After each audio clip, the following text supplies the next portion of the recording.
kahapon. Di ba isa lang dapat? Eh naku, hindi ako pumayag ha. Isa lang mahihita ko. Kalayo-layo ng nilakad ko. I-unbox ko sa inyo ngayon.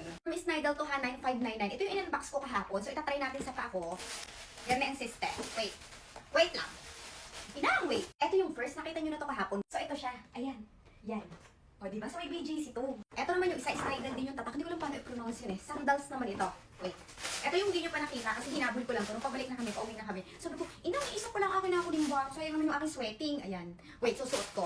Pero ang ganda ng comment ha, sabi niya, in 3 weeks kita ko ang effect ng Rejuve-Set at combo ng lotion at soap. Ang ganda gamitin. Siyempre, nag-affiliate na din ako. Proven and tested naman kasi sobrang ganda. Ito tinutukoy niya ang Miss Chung Demure Rejuvenating Set. Nakapagpawala ng pimples ko. Hindi siya namamalat, wala siyang redness, wala siyang peeling. So wala siyang downtime. Para siyang magic kasi ito naman yung combo ng soap and lotion. Magbabalat-balat kayo dito. Yung parang magiging libagin kayo. Actually, balat-balat nyo yun. Sumasama siya mima sa pagligo. Ito naman, for glass skin, para hindi nyo makita yung balat-balat. Kaya kailangan mag-lotion kayo. Maganda to. Wala tong lagkit kahit na pawisan kayo. Tapos may glass skin siya, may whitening din. Ito malibagin, mamamalat ka. Syempre, pag namalat, alam nyo na, puputi. Pero yung Rejuve mas sobrang galing dun sa pimples. Ano naman yung isa? Kita nyo ba?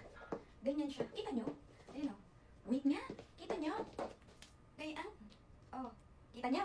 Oh. Kita na ata. Eh, wait. Ano ko pa? Wait lang. Oh, ayan. Ganyan yung kanyang siste.